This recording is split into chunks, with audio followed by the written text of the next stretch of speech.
Hi guys, I thought I'd do a quick question round, answering a few people's questions for completely different things.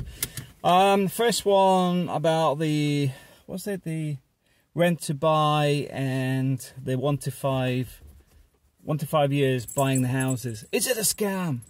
The answer is no.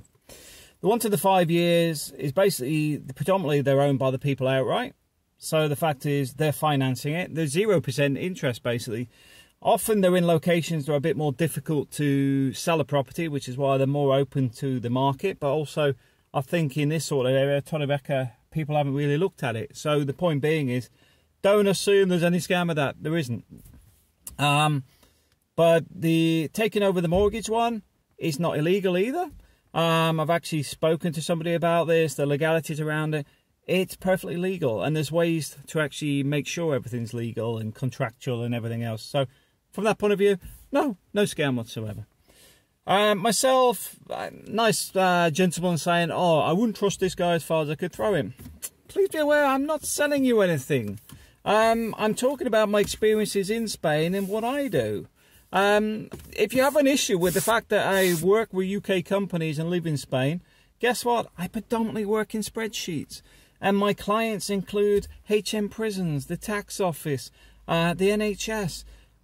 All my clients are big entities. The reason I can be here doing it full time is it's literally on spreadsheets. I mean, like today, I'm just about to go to physio. I've just spent 4 hours going through the paperwork for, I can't tell you which areas are for confidentiality reasons, but there are schools, a library, and 4 clinics.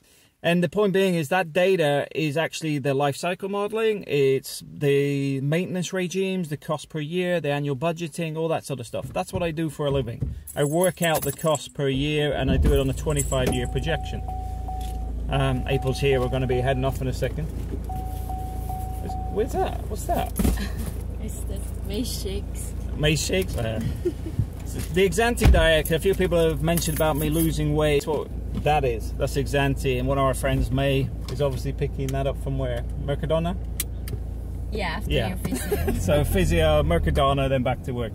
But the main thing here is, guys, I tell you as it is and as I find it. And I've seen somebody say, well, I went into Bilbao and I shouted at them and made them give me whatever documentation it was, because I wasn't even sure what documentation they actually gave her.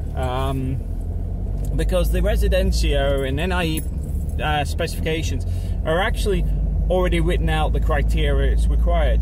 If you yell at people and take a lawyer and manage to get it through, good luck to you. It doesn't mean that you've done it by legal means. But at the same time, the whole point I find in Spain is Bilbao will not be the same as dealing with people at Torrebecca, in the same way that when we go to Alicante, we find the guys in Alicante far easier to deal with than the people in Torrebecca. There is a lot of localized interpretation when there shouldn't be, but this happens when you have the police managing immigration matters. So from that point of view, I think Torrebecca is the local police, isn't it? Where Alicante is actually immigration officials, isn't it? Yes. Yeah, and that's where you got that difference, because they understand it better because that's their job up in Alicante. But anyway, so the point is, the stuff I talk about is literally the stuff that goes on here, the experiences I've had, the experiences other people have had that I've spoken to and spent time with. But you know what? One of the important aspects of YouTube is you don't have to watch my channel. And I think that's the big thing.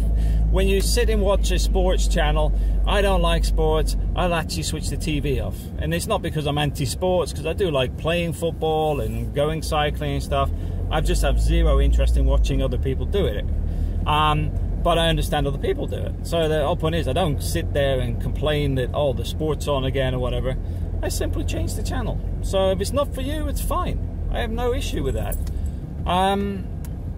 But just be aware that the information a lot of people do find very useful, and we know that because we meet a lot of people that have actually moved to Spain because of the information, as well as people we've helped with NIE, Residencias, pretty much all aspects of life here in Spain in different forms. I mean, even people that have had the electrics go at 2 o'clock in the morning, we've managed to get somebody to come out and reset their electrics because they couldn't do it themselves. That's what we do. You know, I do it because I've been an expat a lot longer than a lot of other people. And I used the expat word. The reason I use expat is because a lot of the time I work globally. So am I an immigrant, migrant, whatever? Well, was I an immigrant or migrant when I worked in Oman, Qatar? No, I was an expat because I was actually working for a foreign company in a foreign nation. I was coming out of the UK. I wasn't settled there, I was there for business. Here I am settled, but I'm still working with companies from around the world. And I think the BBC started all this nonsense about the expat word, because it has a weird agenda of the BBC, but that's for another day.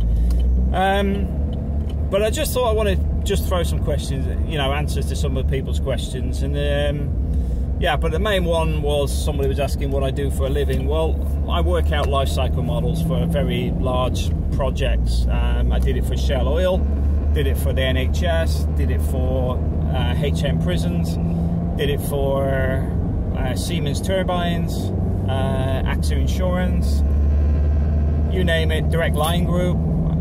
I've dealt with all their buildings over the years.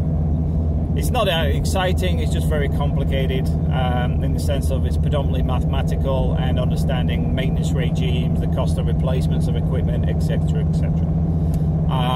But even then, I'm sort of open to options to actually be here more and more, so I can reduce the time I have in the UK. But does that make me an expat? Does that make me an immigrant? I really don't care. For me, the important bit for me is actually being here with my wife and kids. The rest of it, I'm not really fussed about. But if I can help people along the way, that's what I'm after. It's not. This isn't a business. If you think earning less than $100 a month is a financial investment for me, I'll be straight with you. I earn quite well business-wise, so that is not the objective here. It's actually helping people. But anyway, thanks for watching.